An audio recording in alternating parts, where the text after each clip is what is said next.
오늘 아침 거울 앞에 서신 불자님의 얼굴은 어떠하셨습니까? 혹시 요즘 경제적인 어려움으로 잠 못 이루는 밤이 많지 않으십니까? 아무리 열심히 일해도 돈이 모이지 않고 예상치 못한 지출이 계속 생기고 마치 돈에 구멍이 뚫린 것처럼 새어나가는 것 같은 그런 답답함을 느끼고 계시지 않습니까? 특히 요즘 같은 시대에 물가는 하루가 다르게 오르는데 수입은 제자리 걸음이니 중년의 불자님들께서는 더욱 큰 걱정을 안고 계실 것입니다. 자녀들 교육비, 부모님 병원비, 집 대출금, 그리고 노후 준비까지 생각하면 정말 막막하기만 합니다. 어떤 불자님은 이렇게 말씀하시더군요. 스님, 저는 평생 착하게 살았고 남을 해친 적도 없는데 왜 이렇게 돈이 안 되는 걸까요? 옆집 사람은 별로 착해 보이지도 않는데 사업도 잘 되고 돈도 잘 버는 것 같은데 말입니다. 이런 생각 해보신 적 있으시죠? 또 어떤 분은 부처님께 열심히 기도하고 공양도 올리는데 왜 복이 안 오는 것 같냐고 하시기도 합니다. 사실 이런 마음 충분히 이해합니다. 살다 보면 누구나 한 번쯤은 이런 의문을 품게 되는 것이 인지상정이니까요. 하지만 오늘 이 시간 불자님들께 희망적인 소식을 전해드리고 싶습니다. 부처님의 가르침 속에는 재물의 흐름을 원활하게 하는 깊은 지혜가 담겨 있습니다. 특히 관세음보살님의 자비광명발언법을 통해서 막혔던 금전운을 풀어내는 방법이 있습니다. 오늘 말씀드릴 4가지 중요한 포인트는 이렇습니다. 첫째로 재물에 대한 올바른 관점을 세우는 것입니다. 둘째로 보시와 나눔을 통해 복전을 쌓는 방법입니다. 셋째로 관세음보살님의 자비심을 체득하는 수행법입니다. 그리고 마지막으로 일상생활에서 실천할 수 있는 구체적인 발언법입니다. 이 4가지를 차근차근 따라하시면 분명히 막혔던 재물의 흐름이 원활해지는 것을 경험하실 수 있을 것입니다. 그럼 지금부터 시작해 보겠습니다. 첫 번째로 재물에 대한 올바른 관점을 세우는 것입니다. 많은 분들이 돈에 대해 잘못된 관념을 가지고 계십니다. 돈은 더러운 것이다. 불교도는 돈에 욕심을 부리면 안 된다. 청빈해야 진짜 수행자다라는 생각들 말입니다. 하지만 이런 생각이야말로 재물의 흐름을 막는 가장 큰 장애물입니다. 법화경에서 부처님께서는 이렇게 말씀하셨습니다. 일체 중생이 모두 부처가 될 수 있는 불성을 가지고 있듯이 모든 물질도 그 자체로는 선악이 없으니라. 다만 그것을 사용하는 마음에 따라 선이 되기도 하고 악이 되기도 한다. 이 말씀의 의미는 명확합니다. 돈 자체는 선하지도 악하지도 않다는 것입니다. 돈을 어떤 마음으로 어떤 목적으로 사용하느냐에 따라 그 가치가 결정된다는 뜻입니다. 만약 불자님이 돈을 벌어서 가족을 부양하고 부모님께 효도하고 어려운 이웃을 돕고 사찰에 공양하여 불법을 홍포하는 데 사용한다면 그 돈은 가장 큰 공덕이 되는 것입니다. 실제로 부처님 당시에도 부유한 제가 신도들이 많았습니다. 급고독 장자, 비사카 대부인 같은 분들은 엄청난 재산을 소유하면서도 부처님께서 가장 칭찬하신 제자들이었습니다. 그들은 자신의 재물을 부처님과 승가, 그리고 중생을 위해 기꺼이 사용했기 때문입니다. 조선시대의 고승서산대사께서도 이런 법문을 하셨습니다. 재물은 물과 같다. 물이 고이면 썩지만 흘러가면 만물을 살린다. 재물도 한 곳에 고여 있으면 독이 되지만 잘 흘려보내면 무량한 공덕이 된다. 이 말씀을 깊이 새겨보십시오. 재물의 본질은 순환과 흐름에 있습니다. 강물이 계속 흘러야 맑고 깨끗한 것처럼 재물도 적절히 들어오고 나가야 건강한 경제 생활이 가능합니다. 그럼 구체적으로 어떻게 재물에 대한 올바른 관점을 세울 수 있을까요? 먼저 매일 아침 일어나서 이렇게 다짐해 보십시오. 오늘도 부처님의 가르침에 따라 정당하게 재물을 벌고 지혜롭게 사용하여 나와 가족, 그리고 모든 중생의 행복을 위해 쓰겠습니다. 이런 마음가짐으로 하루를 시작하면 재물에 대한 관점이 점차 바뀌게 됩니다. 또한 돈을 벌 때마다 이 돈이 많은 사람들의 노력과 정성으로 만들어진 것임을 기억하십시오. 내가 받는 월급도 사업으로 얻는 수익도 모두 다른 사람들과의 관계 속에서 생겨나는 것입니다. 이런 깨달음이 있으면 돈에 대한 감사한 마음이 생기고 동시에 책임감도 느끼게 됩니다. 그리고 재물을 사용할 때도 이 돈이 어디로 흘러가서 어떤 영향을 미칠까를 생각해 보십시오. 내가 좋은 곳에 돈을 쓰면 그 돈이 선순환을 만들어내고 결국 나에게도 좋은 결과로 돌아온다는 믿음을 가져보세요. 두 번째로 보시와 나눔을 통해 복전을 쌓는 방법입니다. 많은 분들이 돈이 없어서 보시를 못한다고 말씀하십니다. 하지만 이것은 완전히 거꾸로 생각하는 것입니다. 보시를 해야 돈이 생기는 것이지 돈이 있어야 보시를 하는 것이 아닙니다. 아함경에서 부처님께서는 이렇게 말씀하셨습니다. 보시하는 자는 복이 늘어나고 자애로운 자는 원한이 없으며 선을 행하는 자는 악에서 벗어난다. 또한 작은 보시라도 정성스럽게 하면 큰 복을 받고 큰 보시라도 마음이 없으면 적은 복밖에 받지 못한다고 하셨습니다. 여기서 중요한 것은 보시의 크기가 아니라 마음의 정성입니다. 실제로 부처님 시대의 가난한 할머니가 기름 한 방울로 등을 켜서 부처님께 공양했는데 부자가 올린 수백 개의 등불보다 더 밝게 타올랐다는 이야기가 있습니다. 이는 할머니의 간절하고 순수한 마음 때문이었습니다. 그럼 구체적으로 어떻게 보시를 실천할 수 있을까요? 첫째, 정기적인 소액 보시부터 시작하십시오. 한 달에 10,000원이라도 꾸준히 어려운 이웃을 위해 기부하는 것입니다. 많은 불자님들이 큰 금액을 한 번에 하려고 하다가 부담을 느끼고 포기하는 경우가 많습니다. 하지만 작은 금액이라도 꾸준히 하는 것이 훨씬 큰 공덕이 됩니다. 둘째, 일상생활에서의 작은 나눔을 실천하십시오. 엘리베이터에서 만난 이웃에게 따뜻한 인사를 건네는 것, 힘든 일을 하는 청소부 아주머니께 음료수 한 병 드리는 것, 지하철에서 임산부에게 자리를 양보하는 것 등등 모두 보시의 한 형태입니다. 셋째, 시간과 재능의 보시도 중요합니다. 돈이 없어도 내가 가진 기술이나 지식을 다른 사람을 위해 사용하는 것입니다. 컴퓨터를 잘하는 분은 어르신들께 스마트폰 사용법을 알려드리고 요리를 잘하는 분은 독거노인을 위한 밑반찬 봉사를 하는 것입니다. 특히 중요한 것은 법보시입니다. 부처님의 가르침을 다른 사람에게 전하는 것만큼 큰 공덕은 없습니다. 주변 사람이 힘들어할 때 따뜻한 위로와 함께 부처님의 지혜를 나누어 주는 것, 이것이야말로 최상의 보시입니다. 그런데 보시할 때 주의할 점이 있습니다. 첫째, 남에게 자랑하거나 인정받으려는 마음으로 하면 안 됩니다. 금강경에서 말하는 무상보시의 정신으로 해야 합니다. 둘째, 보시한 것을 후회하거나 아까워하면 안 됩니다.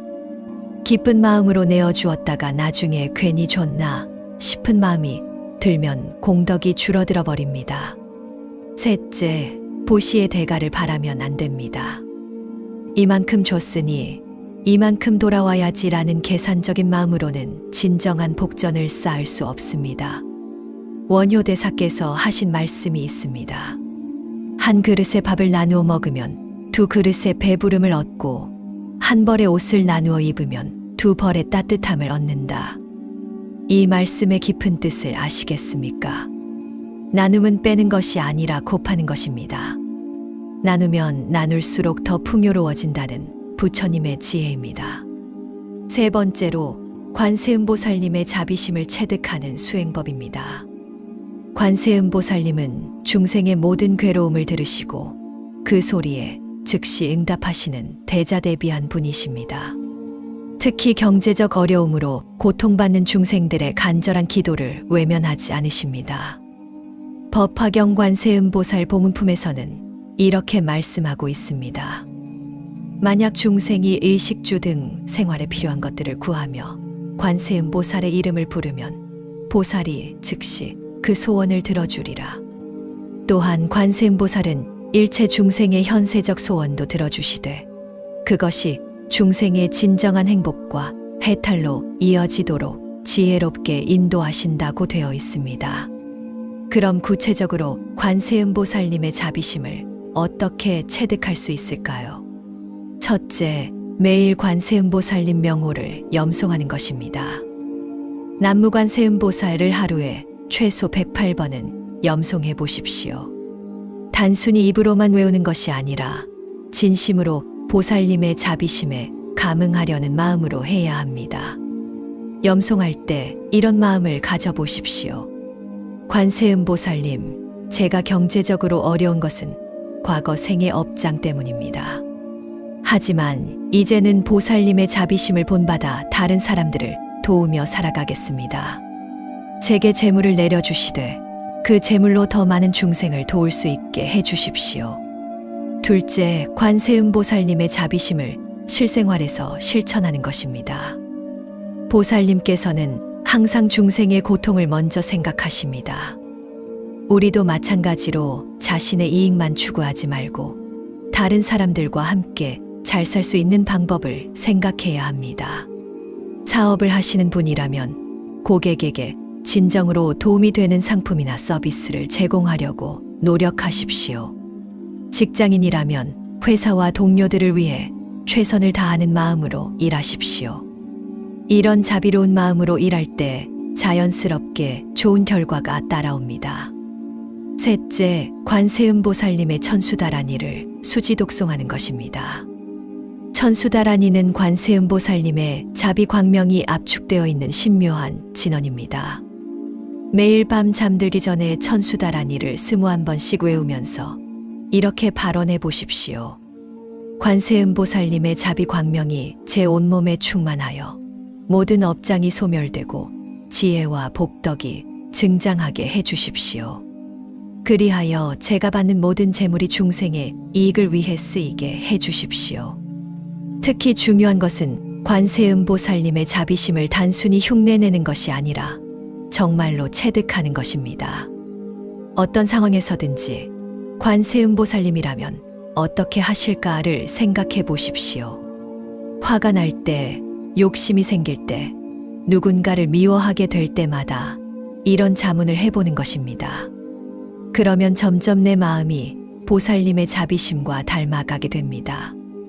이렇게 자비심이 커질수록 주변 사람들이 나를 믿고 따르게 되고 자연스럽게 좋은 인연과 기회들이 생겨납니다. 사람들은 자비로운 사람과 함께 일하기를 원하고 그런 사람에게 돈을 맡기고 싶어 하기 때문입니다. 마지막으로 네 번째, 일상생활에서 실천할 수 있는 구체적인 발언법입니다. 발언이란 단순한 소원과는 다릅니다. 소원은 자신의 욕망을 이루려는 것이지만 발언은 부처님의 뜻에 따라 중생의 이익을 위해 서원하는 것입니다. 화엄경에서 보현보살의 10대 원앙을 보면 모든 발언이 일체 중생의 이익을 위하여라는 전제로 시작됩니다. 재물에 대한 발언도 마찬가지입니다. 단순히 내가 부자가 되게 해달라고 하는 것이 아니라 중생을 더 많이 도울 수 있도록 재물을 내려달라고 발언해야 합니다. 그럼 구체적인 발언법을 알려드리겠습니다. 매일 새벽 4시에서 6시 사이 인당이 가장 맑을 때 이렇게 발언해 보십시오. 먼저 삼귀의를 하십시오. 부처님께 귀의합니다. 법에 귀의합니다. 승가에 귀의합니다. 그 다음 참회를 하십시오. 과거, 현재, 미래에 걸쳐 제가 지은 모든 죄업을 참회합니다. 특히 재물에 대한 탐욕과 인색함을 참회합니다. 이제 본격적인 발언을 시작합니다. 관세음보살님, 저에게 재물을 내려주시되 다음과 같이 사용할 수 있게 해주십시오. 첫째, 부모님께 효도하고 가족을 부양하는 데 사용하겠습니다. 둘째, 어려운 이웃과 중생들을 도우는 데 사용하겠습니다. 셋째, 삼보에 공양하고 불법을 홍포하는 데 사용하겠습니다. 넷째, 사회의 공익을 위해 사용하겠습니다. 이런 마음으로 사용할 재물을 내려주시어 저로 하여금 보살행을 실천할 수 있게 해주십시오. 그리고 구체적인 금액을 제시하는 것도 좋습니다. 한 달에 500만 원의 수입이 생기게 해주십시오. 그중 100만 원은 보시와 공양에, 200만 원은 가족 생활비에, 200만 원은 저축과 투자에 사용하겠습니다. 이런 식으로 구체적으로 발언하면 더 효과적입니다. 중요한 것은 발언한 대로 실천하겠다는 다짐입니다. 만약 정말로 그만큼의 수입이 생긴다면 반드시 약속한 대로 사용해야 합니다. 그래야 다음 발언도 성취될 수 있습니다. 또한 잠들기 전에도 짧은 발언을 해보십시오. 오늘 하루도 부처님의 가르침 안에서 살았습니다. 내일도 지혜롭게 재물을 벌고 자비롭게 사용할 수 있게 해주십시오. 잠들어 있는 동안에도 관세음보살님의 자비 광명이 제 마음에 가득하여 모든 업장이 소멸되고 복덕이 증장하게 해주십시오. 이렇게 발언하고 잠들면 꿈속에서도 좋은 기운을 받을 수 있습니다. 많은 불자님들이 꿈에서 부처님이나 보살님을 뵙고 나서 운이 좋아졌다고 하시는데 이는 우연이 아닙니다. 간절한 발언과 정성스러운 수행이 있을 때 꿈속에서도 부처님과 감응할 수 있는 것입니다. 그리고 평상시에도 수시로 짧은 발언을 해보십시오. 일하러 나갈 때 오늘 하루 정직하게 일해서 정당한 대가를 받게 해주십시오.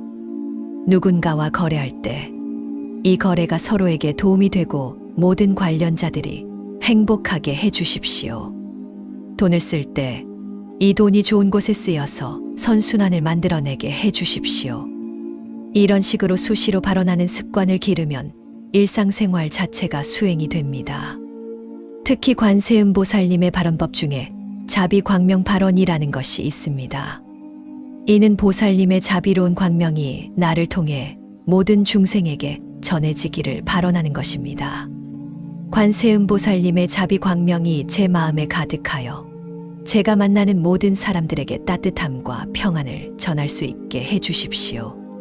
그리하여 모든 중생이 경제적 어려움에서 벗어나 행복한 삶을 살 수 있게 해주십시오.